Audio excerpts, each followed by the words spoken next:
በሚዲያ እኮ የሚሰረቅ ሰው አለ። ስንት ዘመን ቤተክርስቲያን ቆይቶ ቲክቶክ ላይ ሰምቼ ዩቲዩብ ላይ ሰምቼ እኔ ግራ ገብቶኝ ብሎ ክር ይመጥሰው እኮ አለ። ዛሬ እኮ ክር ይመጥሰው በብዙ መንገድ ነው። ምን ላድርግ ታዲያ? ሀብታም ስለሆነ ብላኮሱን ተከትላ ክር ትስቋለች።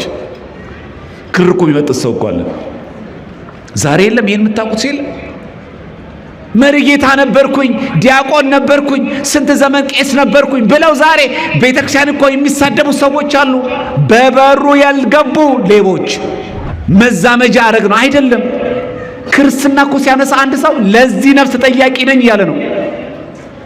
እችን ልጅ አስተምራታለሁ፣ የቤተክርስቲያን ሃይማኖትን አስተምራታለሁ፣ ቅዳሴ ይዣት ሄዳለሁ፣ ለጉባኤ ይዣት ሄዳለሁ ማለት እኮ ነው። ታውቃላችሁ? እኔ የክርስትና አባት ስሆን ይሄን ልጅ አስተምረዋለሁ፣ በምግባር በሃይማኖት በቤተ እግዚአብሔር እንዲያድግ አደርገዋለሁ። ከቅዳሴ እንዳይጎድል፣ ከሰዓታት እንዳይጎድል፣ እንዲሁም ከጉባኤ እንዳይጎድል አደርጋለሁ። የቤተ ክርስቲያን መዓዛ ሽታዋን ድምጿን እየሰማ እንዲያድግ አደርጋለሁ ማለት ነው። ከበግ ውጭ ከመቅደስ ውጭ አጽር ስንሳለም ብለን ነው ቅጥሩ የምንሳለመው። የሰማይቷ የኢየሩሳሌም አምሳያ የሆንሽ ቅድስት ቤተ ክርስቲያን ወይ በታቦተ እስጢፋኖስ ስም ሰላም እልሻለሁ፣ ሰላም ለኪልን እንገባና ምንድነው እናደርገው? ከዛ በኋላ አደግድገን ነው የምንገባው አይደል? ከዛ ምንድነው እናደርገው? ይሄንን ደረጃውን መወጣጫው መጀመሪያ እንሳለማለን። የእመቤታችን ምሳሌ ነው። ከዛ በቀኝና በግራ ያሉት እነዚህ ሁለቱ ምሰሶች እንሳለማቸዋለን። የቅዱስ ሚካኤልና የቅዱስ ገብርኤል አንድም የዮሴፍና ኒቆዲሞስ ናቸው። ቅዳሴ አንድምታ ላይ የመጀመሪያው የቅዳሴ ታሪክ ላይ እናገኘዋለን። ከዛ ምን እንሳለማለን? በሩን። ምንድነው በሩ የምንሳለመው? እውነተኛ የበጎች በር እኔ ነኝ ያለውን አስበን ማለት ነው። አይታችኋል? የቤተ ክርስቲያን በአፏ ብቻ ሳይሆን ክርስቶስን የምትሰብከው በተግባርም ጭምር ነው። ከውጭ ገብተን ስንሳለም ሂደት አለው። በሩ እኔ ነኝ አለ። በሩ ላይ ምን አሉ? ጠባቆቹ። ጠባቂው ያደርግለታል። ልክ እውነተኛው እረኛ መድኃኒዓለም ክርስቶስ ሲመጣ በሩን ይከፍትለታል፣ ይገባል። እኔ በሩኝ ካለ በኋላ በእኔ የሚያምን ቢኖር ይድናል ካለ በኋላ በእኔ የሚያምን ብቻ አይልም። በደንብ ሱመናን እምነት ያድናል፣ እውነት ነው። እምነት ብቻ ግን ያድናል የሚል ትምህርት ግን የለንም እኛ። ምህረት የሚሰጥበት፣ ምህረት የሚታደልበት፣ ምህረቱ የሚነገርበት አውድ ምህረቱ ነው። እኛ የምን ምህረት አደረግ ነው? የምን አውድ አደረግ ነው? እኛ ይገባል። በምን? በሃይማኖት ይወጣል። ለምን? ለምግባር ይቀጥላል። ምን ያደርጋል? መሰማሪያ ያገኛል። ምን ያደርጋል? ይመሰክራል። ይሄው ሰማዕታት እየሞቱ አይደለም በሀገራችን? ሰው እኮ ይሞታል፣ መሰማሪያ ያገኛል። ምን ያጋጥመዋል? ሰይፍ፣ ስለት። መሰማሪያችን እሱ ነው። አንዳንድ ጊዜ በጣም በሽቀን ብፁዓን አባቶቻችንን ካህናት የምንሳደብ ሰዎች አለን። በጣም ጥንቃቄ አድርጉ ምእመናን። ክብረ ክህነት ያስፈልጋል። ያለ ክህናት ምንም አይፈጸምም። ይሄ ፊት ለፊታችን ስላሉ አይደለም፣ ይሄ አጠገባችን ስላሉ አይደለም። እንዳትሳሳቱ። ይሄ ለማሽቃበጥ አይደለም የምንናገረው። አጥማቂ ካህን ነው፣ አቁራቢ ካህን ነው። የፈለገ ብናመሰጥር፣ የፈለገ ብንሰብክ ያለ ካህን አይቻልም። የፈለገ ብንሰብክ አስተምረን እኮ ብናመጣ የሚያጠምቁት እኮ እነሱ ናቸው፣ የሚያቆርቡት እኮ እነሱ ናቸው። አቶ ገብቶ አይቀድስ፣ ፕሮፌሰር ገሌ ገብቶ ይቀድስ አይባልም። ያለ ክህነት አይቻልም። አቡነ ተክለ ሃይማኖት ጣዖት የሚያመልኩትን ዛፍ የሚያመልኩትን አስተማሩ። ምን አደረጉ? እኔ ያለሁላችሁ፣ በቃ የኔ አማላጅነት አለ፣ ቃል ኪዳን አለላችሁ፣ በቃ ነው ያሉት አይደለም። አጠመቋቸው። ለምን? በበሩ መግባት አለባቸው። ከዛስ አቆረቧቸው። ለምን? በበሩ መግባት አለባቸው። የቅዱሳን አማላጅነት በበሩ እንድንገባ ነው የሚያደርጉ። ሁለት ሶስተኛ ምን አለ? ሚስጥራት አለ። ይሄ በሌለበት ድህነት የለንም። ይህ ሄላቱብ ነው። በዚህ ኦርቶዶክሳዊ ቻናል መዝሙር የሚጠብቀኝ አይተኛ፣ ስብከት፣ ቤተ ክርስቲያን የምታስተምራቸው 4 ጉባኤያት አሏት። የተለያዩ ክብረ በዓላትን በቀጥታ መከታተል ይችላሉ። ቻናላችንን ሰብስክራይብ በማድረግ አገልግሎቱን ያግዙ። በስመ አብ ወወልድ ወመንፈስ ቅዱስ አሐዱ አምላክ አሜን። ክቡር መላከ ሰላም መምህር ቀሲስ አይነኩሉ የመስቀል አደባባይ ደብረ ሰላም ቅዱስ እስጢፋኖስ ቤተክርስቲያን ዋና አስተዳዳሪ፣ ክቡራን አይንተ እግዚአብሔር ካህናት፣ ሊቃውንተ ቤተክርስቲያን፣ ወንድሞች ዲያቆናት፣ አባቶች፣ ወንድሞች፣ እናቶች፣ እህቶች እንዲሁም ሕፃናት በእግዚአብሔር ፍጹም ሰላም እንደምን አደራችሁ? እንደምን ቆያችሁ? እንደምን ሰነበታችሁ? እግዚአብሔር ይመስገን ብለን ስሙ እንድናመሰግን የፈቀደልን የአባቶቻችን አምላክ እግዚአብሔር ስሙ ከአጽናፍ እስከ አጽናፍ የተመሰገነ ይሁን። መልካሙ እረኛ እኔ ነኝ። የዮሐንስ ወንጌል ምዕራፍ 10 ቁጥር 11። መልካሙ እረኛ እኔ ነኝ። ኖላዊ ማለት እረኛ ማለት ነው። ሶስተኛው የዘመነ ስብከት ሰንበት ኖላዊ ተብሎ ይጠራል። ኖላዊ ማለት እረኛ ጠባቂ ማለት ነው። በዚህ ዕለት ነቢያት እግዚአብሔር አምላክ እውነተኛ ጠባቂያችን መድኃኔዓለም ኢየሱስ ክርስቶስ ቅድስት ቤተክርስቲያንን እንዲያስባት እያሰቡ የጸለዩት የጾሙት ጊዜ በመሆኑ ቤተክርስቲያን እውነተኛ ቸር ጠባቂያችን ቸሩ መድኃኔዓለም መሆኑን አውቃ ይሄን እያሰበች የምትዘምርበትና የምትቀድስበት ዕለት ዛሬ ኖላዊ ይባላል። እረኛ ማለት ነው።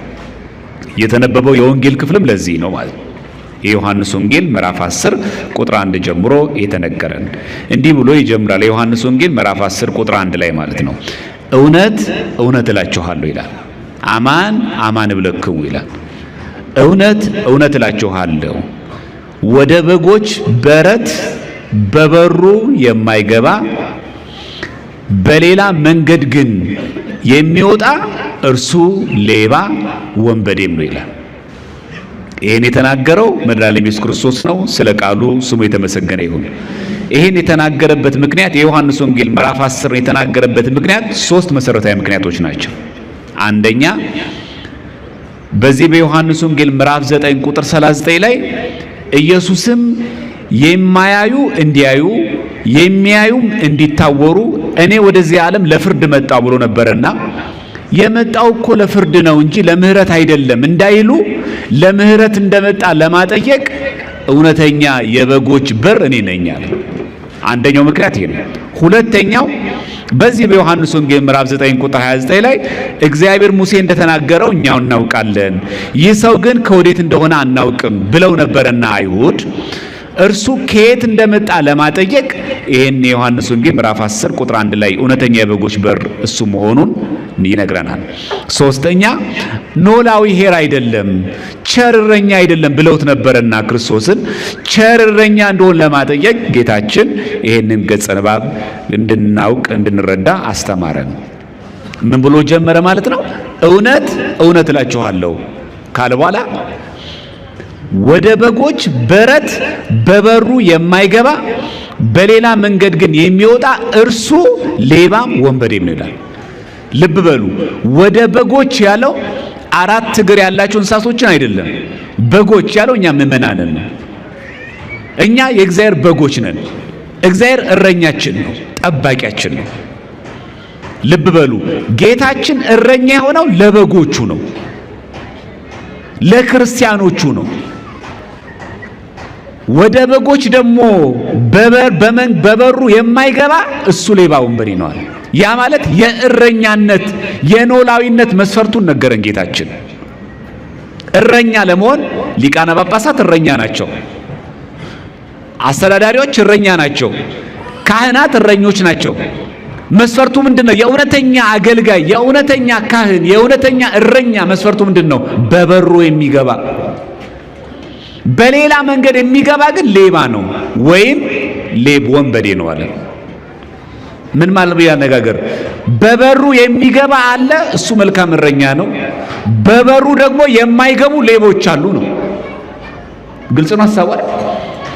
በበሩ የማይገቡት ሌቦቹ ምን እንደሚፈልጉ እናውቃለን። ሌባ ሌሊት መጥቶ የሚሰረስረው ምን ለማጥቃት ነው? ሊጠቅመን አይደለም አይደል? የጎደለ ነገር ሊሞላልና እንደሚመጣው ሊጎዳ፣ ሊያጠፋ፣ ሊገድል ነው።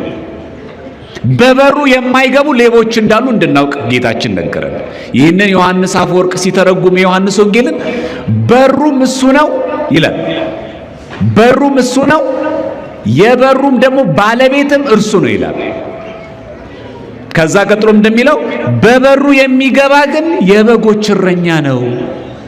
በምኑ የሚገባ? በበሩ የሚገባ፣ በእውነተኛው በር የሚገባ እሱ የበጎች እረኛ ነው።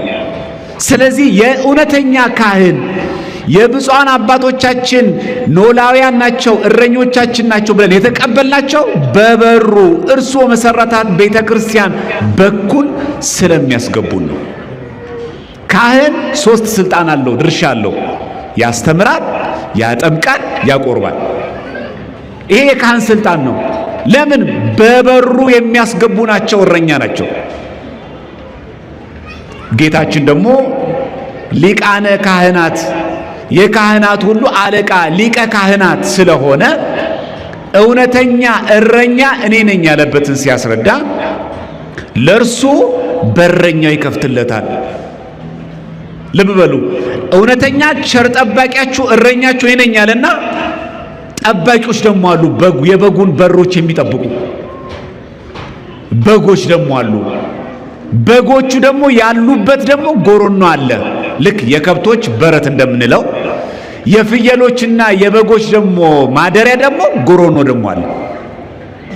ልብ በሉ ክርስቲያኖች፣ ይሄ ስርዓት በእኛ ቤተክርስቲያን በየዕለቱ ስንሳለም አለ። ከበግ ውጭ ከመቅደስ ውጭ አጽር ስንሳለም ብለን ነው ቅጥሩ የምንሳለመው። የሰማይቷ የኢየሩሳሌም አምሳያ የሆንሽ ቅድስት ቤተክርስቲያን ወይ በታቦተ እስጢፋኖስ ስም ሰላም እልሻለሁ ሰላም ለኪ እንገባና ምንድነው የምናደርገው? ከዛ በኋላ አደግድገን ነው የምንገባው አይደል? ከዛ ምንድነው የምናደርገው? ይሄንን ደረጃውን መወጣጫው መጀመሪያ እንሳለማለን። የእመቤታችን ምሳሌ ነው። ከዛ በቀኝና በግራ ያሉት እነዚህ ሁለቱ ምሰሶች እንሳለማቸዋለን። የቅዱስ ሚካኤልና የቅዱስ ገብርኤል አንድም የዮሴፍና ኒቆዲሞስ ናቸው። ቅዳሴ አንድምታ ላይ የመጀመሪያው የቅዳሴ ታሪክ ላይ እናገኘዋለን። ከዛ ምኑን እንሳለማለን? በሩን። ምንድነው በሩ የምንሳለመው? እውነተኛ የበጎች በር እኔ ነኝ ያለውን አስበን ማለት አይታችኋል። የኛ ቤተክርስቲያን በአፏ ብቻ ሳይሆን ክርስቶስን የምትሰብከው በተግባርም ጭምር ነው። ከውጭ ገብተን ስንሳለም ሂደት አለው። በትምህርተ መስቀል ስናማትም እንዴት አድርገን እንደምንገባ ቤተክርስቲያን አቤቱ ከደጁ ተሳልመን ስንገባ እዚህ መቅደሱ በር ላይ እስከምንደርስ ድረስ ወደ ቤት ጣራ እገባ ዘንድ አይገባኝም፣ በምሕረት ብዛት ወደ ቤት እገባለሁ እያለን እንዲህ እየተባለ እኮ አይገባም ቤተ መቅደስ ስለምንዳፈር እንጂ። እውነት ለመናገር እግዚአብሔር አምላክ አሁን ሁላችን ቢመለከተን እውነተኛ ክርስቲያኖች ነን። እንደ በደላችን እንደ ኃጢአታችን ቢሆን ኖሮ ቤተ መቅደስ ውስጥ ገብቶ ማገልገል የሚችል ቅዱስ እኛ ዘንድ አለ? የገባ ነው በማን ቸርነት ነው? በማን ቸርነት ነው? በእግዚአብሔር ቸርነት ነው። ስንገባ አደግድገን የምንገባው ጎንበስ ዝቅ ብለን አይገባኝም፣ ያንተ ቤት ቅዱስ ንጹህ ነው፣ እኔ ግን ንጹህ ቅዱስ አይደለሁም፣ በንስሐ ሕይወት አልመላለስም፣ ይቅር በለኝ ያለን እንገባለን። ከዛ ስንሳለም ቅድም ባልነው ሂደት ነው የምንሳለመው። ደረጃውን እንሳለማለን። ከዛ ሁለቱን ምሰሶች የበሩን እንሳለማቸዋለን። ከዛ በሩን፣ ከዛ እንሰግዳለን። የቤተ ክርስቲያን የቅዳሴ አንድምታ ላይ የቅዳሴ ታሪክ ክፍል ላይ ይሄን ሙሉ በዝርዝር ተቀምጧል። የኛ ቤተ ክርስቲያን ዝም ብላ እገሌ እንደዚህ ያለ ብላ አይደለም፣ በመጽሐፍ የሰፈረ የተዘገበ ያለን እውነተኛ የበጎች በር እሱ አምላካችን ስለሆነ እውነተኛ የበጎች በር ክርስቶስ መሆኑን አምነን በሩን እንስማለን። የቤተ መቅደሱን በር ምን ስሙ ለዚህ ነው ነገራችን። ሴቶች በሴቶች ወንዶች በወንዶች ብንሳለሙ ማለት ነው። ከዛ ወደ ቤተ መቅደስ ውስጥ እንገባለን። ሂደቱ ይህንን ይከተላል። የበሩ ደግሞ ምን አሉ? ጠባቆች። ተመልከቱ እዚህ ጋር ቃሉም እንደሚል ቁጥር 3 ላይ የዮሐንስ ወንጌል ምዕራፍ 3 ቁጥር 3 ላይ ለእርሱም በረኛው ይከፍትለታል ይላል። በረኛ የተባሉት አበ ነፍስ ናቸው፣ የንስሐ አባት።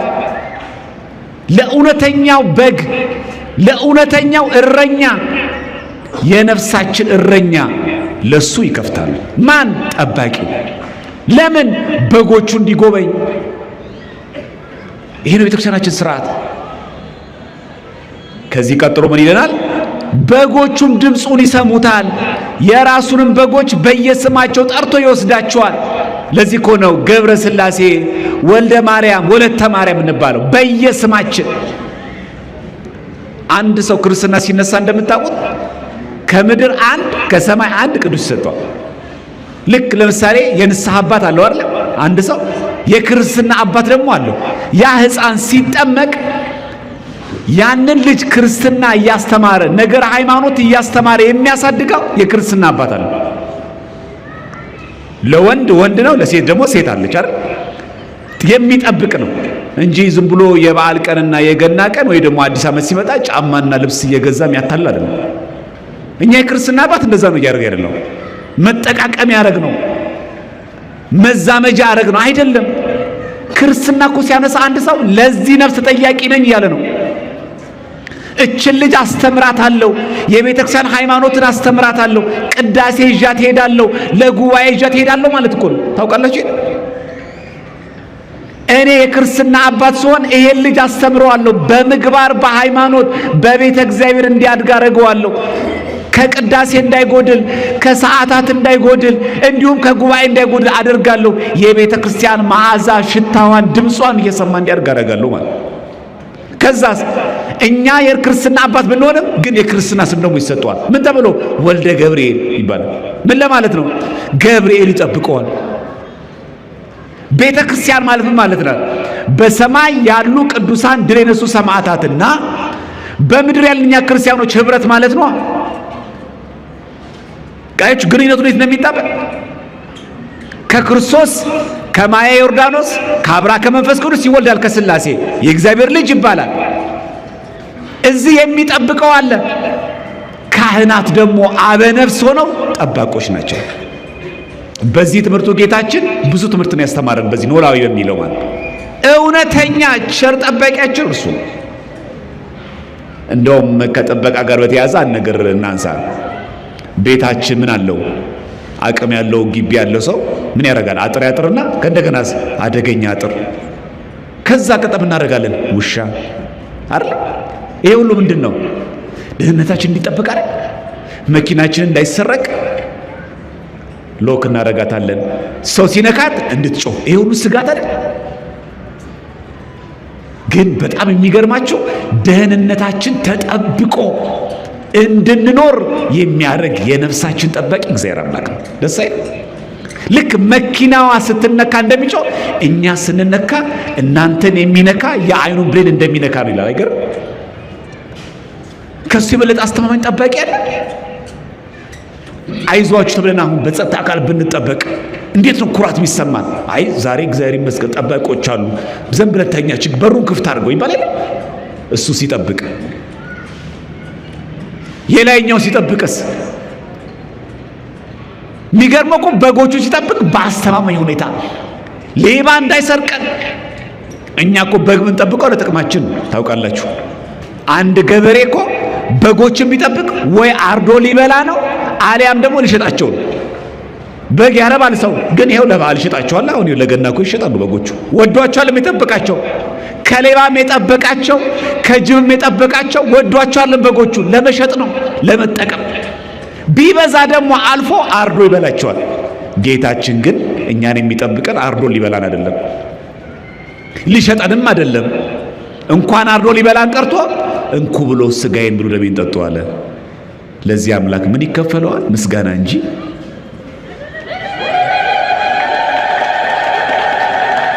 እውነተኛ ቸር ጠባቂ ማለት አምላካችን አይታችኋል። አርዶ የማይበላን አረ እንካችሁ ብሉን እኮ ነው ያለው። እውነት ለዚህ ነው መልካሙ እረኛ እኔ ነኝ አለ። እናንተ እንደምታውቁት እረኛ አይደለም። አዎ ሰው እኮ በግ ይጠብቃል፣ በግ ያረባል፣ ከአውሬ ይጠብቀዋል፣ ሌባ እንዳይሰርቀው ይጠብቃል። ግን ለጥቅሙ ነው። እኛ እግዚአብሔር አምላክ የሚጠብቀን ለምኑ ነው? እኛውን ሳላመሰገኑ ምን ይጎልበታል? ባንመጣ ምስጋና አይጓደልበት። እኛ ባንፈጠር ከአምልኮቱ አይወርድ፣ ከመመለክ ዝቅ አይል፣ ምስጋናው አይቋረጥበት። ምን ይጎልበታል? ለጥቅማችን ግን ይጠብቀናል። ለኛው ጥቅም ያውም ደግሞ በአስተማማኝ ጥበቃ። ለዚህም ነው እውነተኛ የበጎች እረኛ እኔ ነኝ አለ።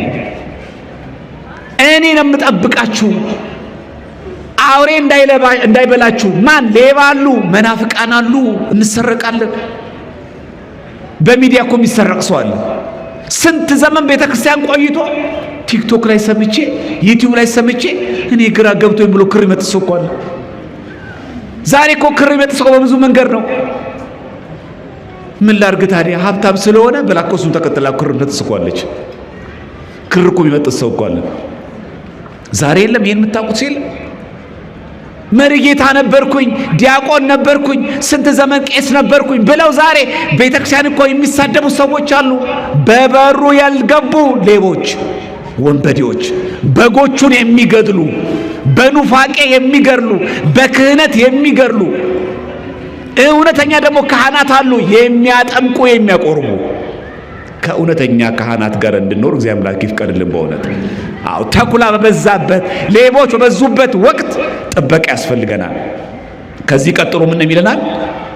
በበሩ የሚገባ ግን የበጎች እረኛ ነው ካለ በኋላ እንዲህ የሚል ቃል እናገኛለን። እውነት እውነት እላችኋለሁ እኔ የበጎች በር ነኝ። ልበሉ፣ በር ነኝ ካለ በኋላ በሩ ላይ ያለው ጌታ ምን እንደሚሰራ ራሱ መጽሐፍ ቅዱስ ሲናገር እንደዚህ ይላል። በእኔ የሚገባ ቢኖር ይድናል፣ ይገባል፣ ይወጣል፣ መሰማሪያም ያገኛል። በደንብ ስሙ። በሩ እኔ ነኝ አለ። በሩ ላይ ምን አሉ? ጠባቆቹ። ጠባቂው ምን ያደርግለታል? ልክ እውነተኛው እረኛ መድኃኒዓለም ክርስቶስ ሲመጣ በሩን ይከፍትለታል። ይገባል። እኔ በሩኝ ካለ በኋላ በእኔ የሚያምን ቢኖር ይድናል ካለ በኋላ በእኔ የሚያምን ብቻ አይልም። በደንብ ስሙመናል። እምነት ያድናል፣ እውነት ነው። እምነት ብቻ ግን ያድናል የሚል ትምህርት ግን የለንም እኛ። ለዛም ነው የዮሐንስ ወንጌል ምዕራፍ 10 ቁጥር 9 ላይ በሩ እኔ ነኝ ካለ በኋላ በእኔ የሚገባ ቢኖር፣ መግቢያው እንደው በሩ ጥምቀት፣ ቅዱስ ቁርባን፣ ቅዱስ ሜሮን። አንድ ሰው በቤተ ክርስቲያን ለመባል በ40 በ80 ቀናት ስንጠመቅ ሶስቱ ሚስጥራት በአንድ ቀን ይፈጸማሉ። በሩ ነው። ምን አለ? ሚስጥረ ጥምቀት፣ ከዛስ ሚስጥረ ሜሮን፣ ከዛስ ሚስጥረ ቁርባን። በአንድ ቀን አንድ ክርስቲያን ይመፈጸም አለበት። ልክ በእኛ ቤተ ክርስቲያን አሁን ለምሳሌ አዲስ ህንጻ ቤተ ክርስቲያን ሲሰራ ምን እንደሚደረገው ሜሮን ይቀባል፣ ቅዳሴ ቀደስ የለ። ልክ ለዛ ህፃን ቅዳሴ ቤቱ ነው እንደማለት ነው። በሩ እኔ ነኝ አለ። ከዛስ ይገባል። በምን? በጥምቀት በቁርባን ይገባል። ከዛስ ይወጣል። ለምን? ለምግባር ትሩፋት ሊሰራ መሰማሪያ ያገኛል። ምን ያገኘዋል? እሳት፣ ሰይፍ፣ ስለት ይገጥመዋል። በሰማዕትነት ሰሪ መስክሮ ያርፋል። ልብ በሉ። በሩ እኔ ነኝ ካለ በኋላ ይገባል፣ ካለ በኋላ ይወጣል የሚል ቃል አለ። ከዛስ መሰማሪያ ያገኛል። ይገባል። በምን? በሃይማኖት። በሩ ሃይማኖት ነዋ። ያቺ ክርስቶስ ራሱ የገለጣት ለቅዱሳን አንድ ጊዜ ፈጽማ የተሰጠች ሃይማኖት በር ናት። በሩ እሱ ነው። ጠባቆቹ ምን ያደርጋሉ? የበጉን የእረኛቸውን የክርስቶስ ሲያሙ ግባ ይሉታል። ለዚህ እኮ ነው ካህናት ሁሉ የሚናገሩት።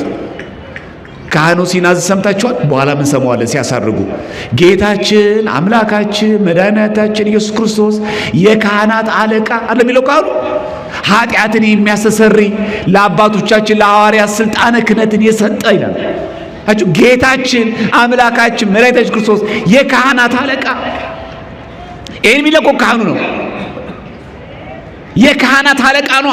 እሱ የካህናት አለቃ ሆኖ እነሱ ካህናት ሆኑ። ካህናት በሌሉበት የካህን አለቃ የለማ። ሊቀ ዲያቆን ምንለው እኮ ዲያቆናት ስላሉ ነው። ጠቅላይ ሚኒስተር የሚባለው እኮ ከስር ምን ሚኒስተሮች ስላሉ ነው።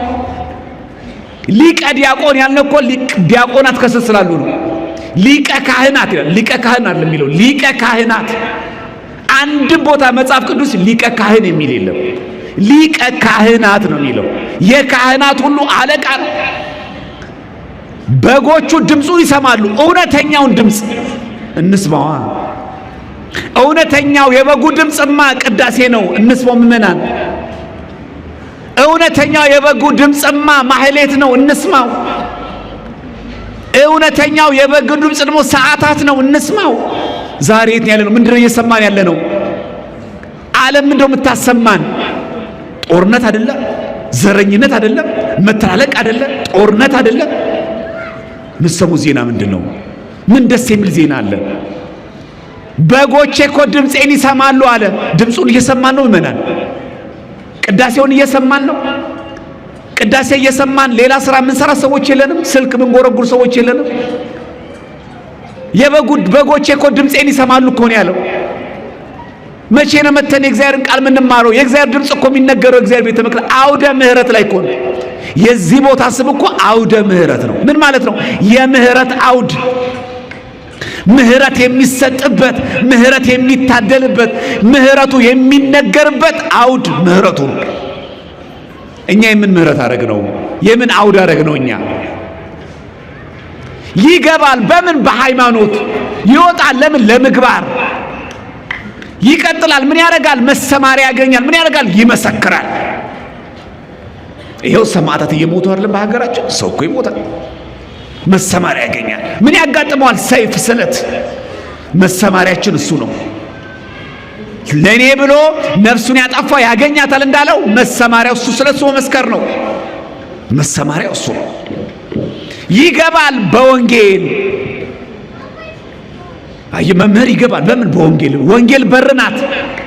ለዚህ እኮ ነው በእኛ ቤተክርስቲያን ወንጌል ሲነበብ ካህኑ ጧፍ ይዞ መስቀል ይዞ ፊቱ ወደ ምስራቅ አዙሮ ወንጌል ሲነበብ ከሁሉ ጊዜ በበለጠ መብራት እንዲበራ ይደረጋል። ወንጌል ብርሃን ናታ፣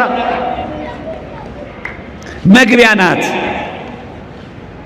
ከዛስ ምን ያደርጋል? ለማስተማር። ወንጌል ተማር አይደለ? በወንጌል በር ገባ። ከዛ ምን ሊያደርግ ይወጣል? ሊያስተምር። መሰማሪያው ምንድነው? ጉባኤ። መሰማሪያችን ጉባኤ ናት። ምንወጣው ምን ለማድረግ ነው? ለማስተማር ነው። ልብ በሉ። በዚህ ትምህርት ላይ ጌታችን በዮሐንስ ወንጌል ላይ ብቻ ቤተ ክርስቲያንን ጠቅለል አድርጎ ገልጾልናል። ሊቀ ካህናት እሱ መሆኑን ቅዳሴ ጊዜ ማርያም ላይ እንደምንሰማው የካህናት አለቃ ወዳለበት ያግባችሁ እንደሚለው ካህኑ የካህናት አለቃ ያለበት ኢየሱስ ክርስቶስ ወዳለበት ያግባችሁ። የካህናት አለቃ ባለበት ማን አለ?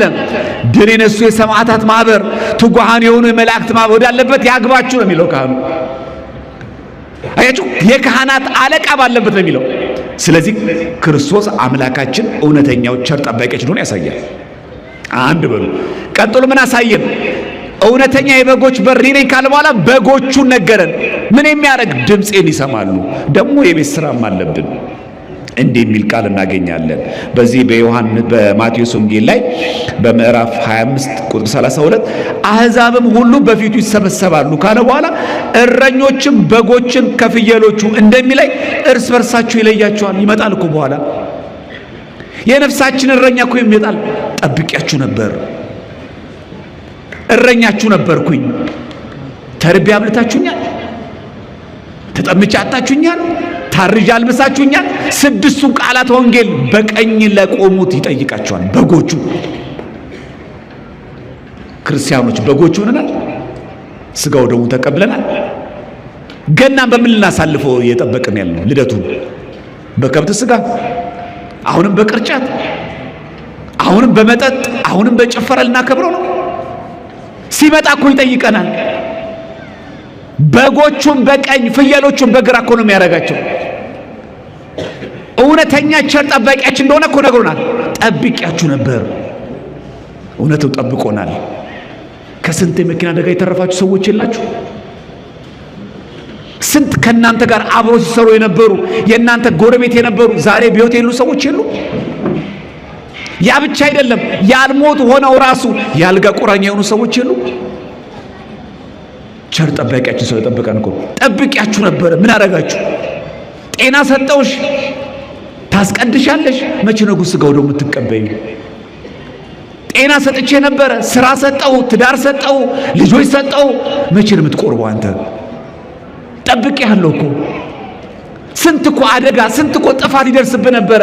እውነተኛ ቸር ጠባቂ እኮ ጠብቄ ነበረ። የታለ ፍሬው? በበሩ ገብተሃል፣ በጥምቀት በበሩ ገብተሃል፣ በቁርባን መች ወጣህ? የተማርከውን ነገር ከውጣህ ዝም ምን ያልከው የሥራ ባልደረባ የትምህርት ቤቱ የጓደኛ በሙሉ ክር እየበጠሰ መናፍቅ ሲሆን አንተ እኮ አልተሰማራህም። ምን አገባኝ ብለህ እኮ ነው ችላ ያልከው። ጉባኤ ስትመጣ ስለ ሰው አይገድህም። መሰማሪያ እኮ ነው የጉባኤ መጫወቻ እኮ መዝለያ እኮ አይደለም። የግል ስሜታችን እኮ የምንወጣጣበት እኮ አይደለም። መሰማሪያው ነው። በሩ እኔ ነኝ ካለ በኋላ ይገባል፣ ከእንደገና ይወጣል። ከዛ መሰማሪያ ደግሞ ያገኛል። ይገባል። በምን? በጥምቀት። አያችሁ ክህነት አለ።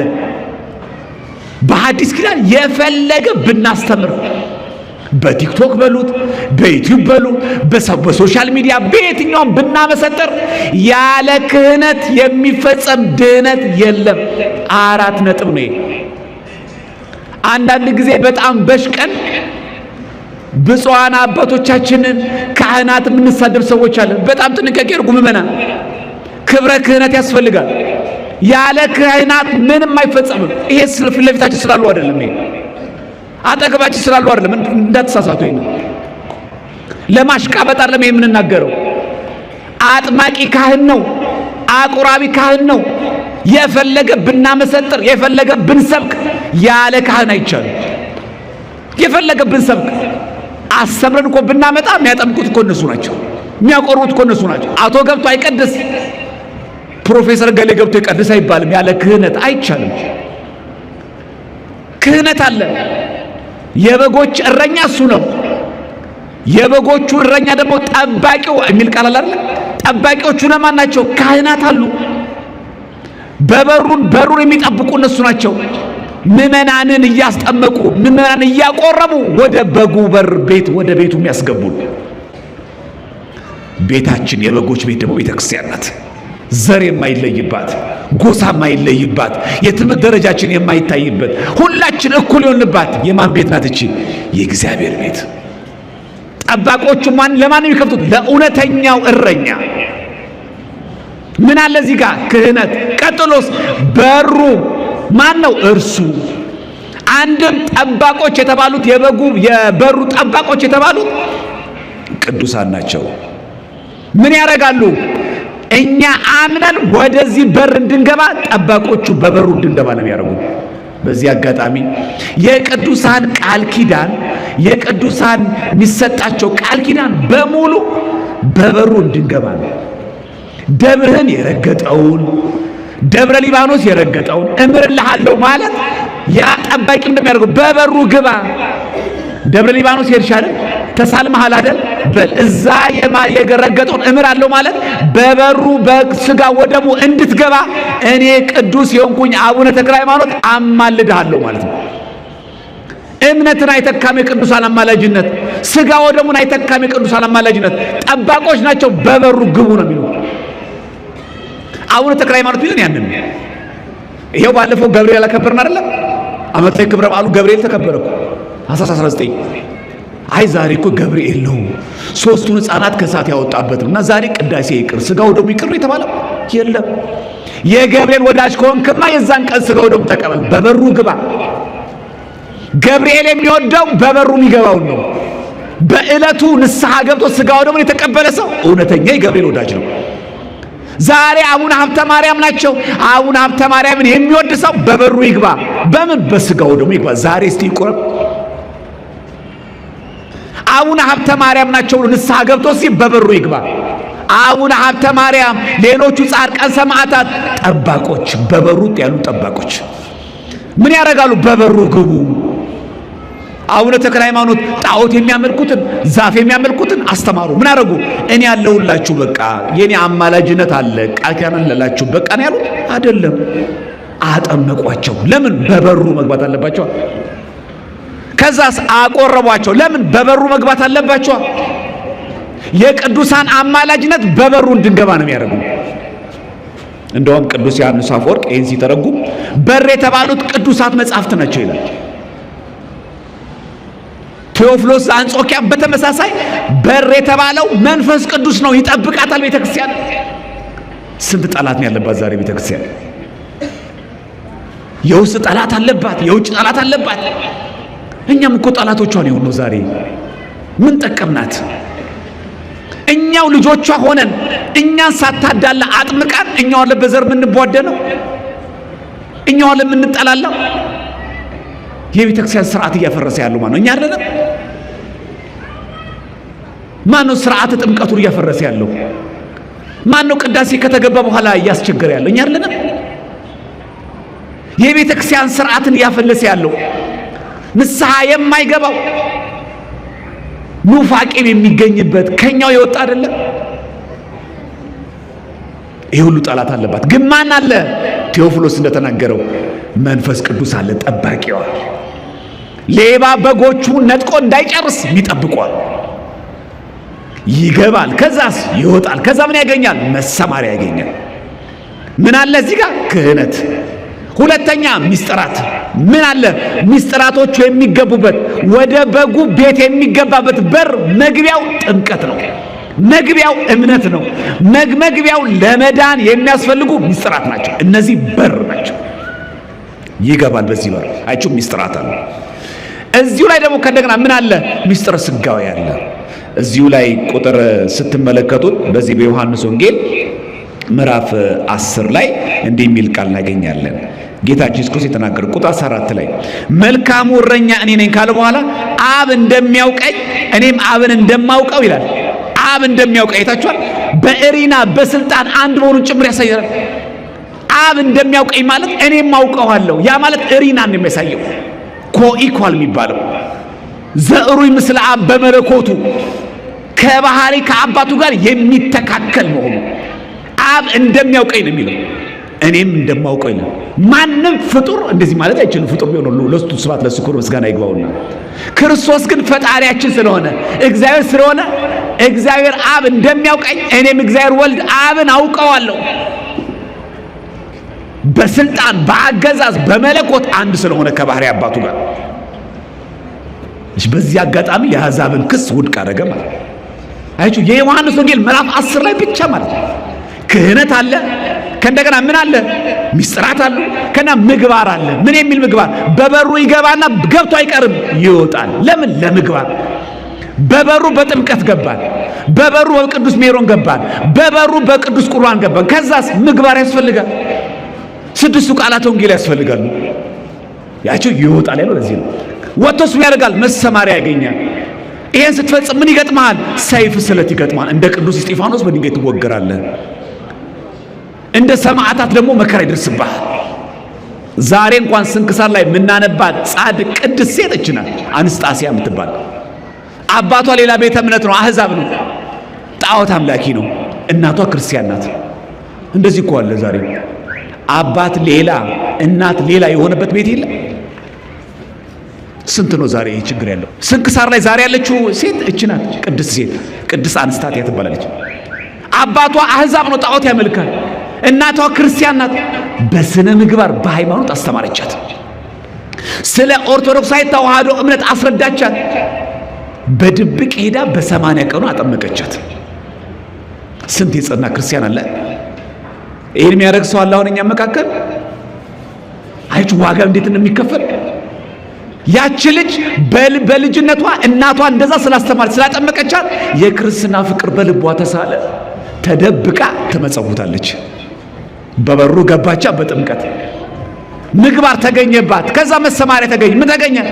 አባቷ አወቀ መጠመቋን። ተደብቃ ደግሞ ድሆችን ትረዳለች። አሁን ምን ያስኮንናል?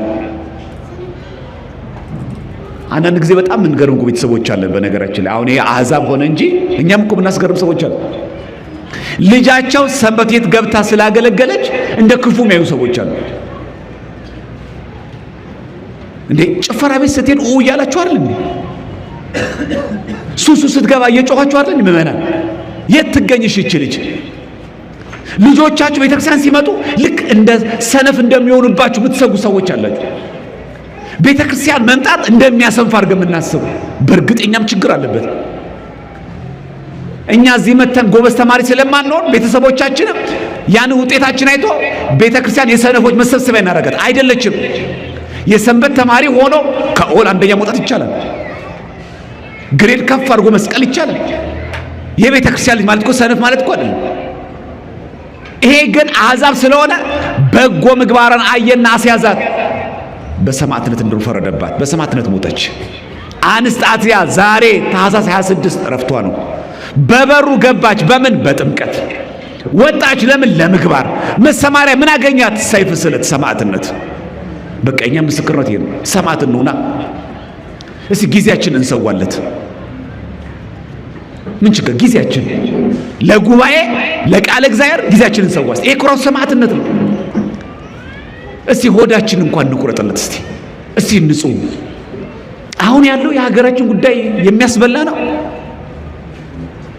በተለያየ ምክንያት ከጤና ችግር ውጪ ማለት ነው። ካህን ከፈቀደላችሁ ሰዎች ውጪ የገና ጾም ያልጾማችሁ ጾመ ነቢያትን ምን ሆነን? ወፈራችሁ? ክብደት ጨመራችሁ? አማረባችሁ? አይጮህ የሚያሳስበን እሱ ነው። አሁን እንኳን ገና ከፊት ለፊታችን ገና ሆኖ ልደት ሆኖ የሚያሳስበን ቅርጫቱ ነው። አንዳንድ ሰው ብሎ ይጠይቃል፣ እርድ ስንት ሰዓት ነው ይላል። ስንት ሰዓት ነው ቅዳሴው እኮ አይልም። እያሳሰበን ያለው እርዱ ነው።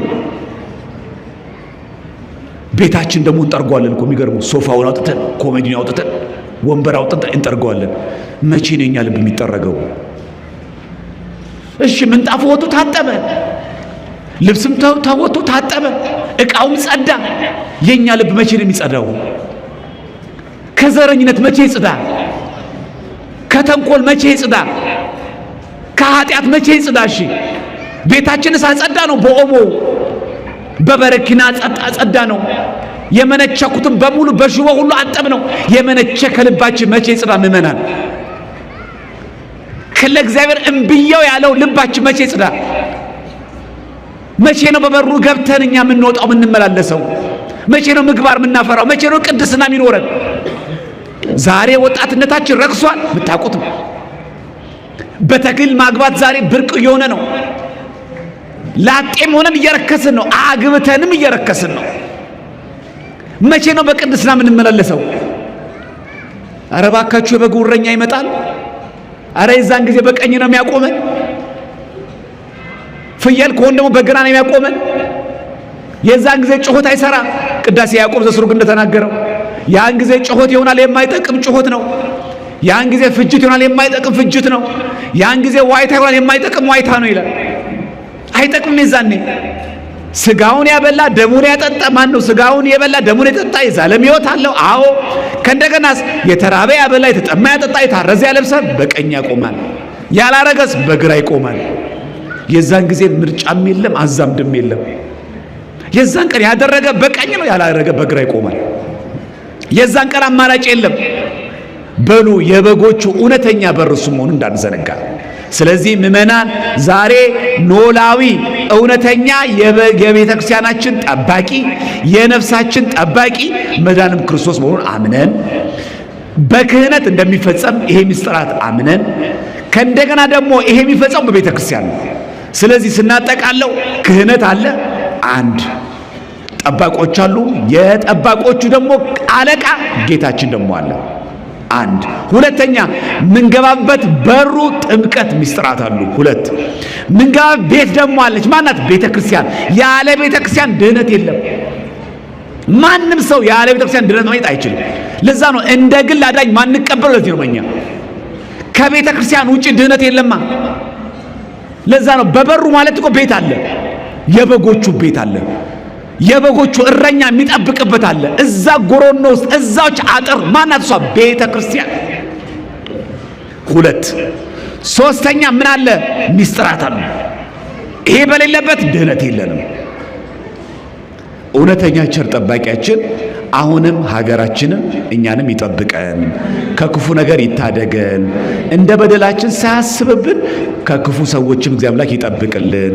እኛንም ደግሞ ንስሐ ገብተን ስጋው ደሙ ተቀብለን የመንግስቱ ወራሾች የስሙ ቀዳሾች ያድርገን። ሁላችንም ከነ ማህተባችን ለክብር ሞት ያብቃን። ወስብሐት ለእግዚአብሔር። ቅዱስ አሐዱ አምላክ። ይህ ሄላቱብ ነው። በዚህ ኦርቶዶክሳዊ ቻናል መዝሙር የሚጠብቀኝ አይተኛ፣ ስብከት፣ ቤተ ክርስቲያን የምታስተምራቸው 4 ጉባኤያት አሏት። የተለያዩ ክብረ በዓላትን በቀጥታ መከታተል ይችላሉ። ቻናላችንን ሰብስክራይብ በማድረግ አገልግሎቱን ያግዙ።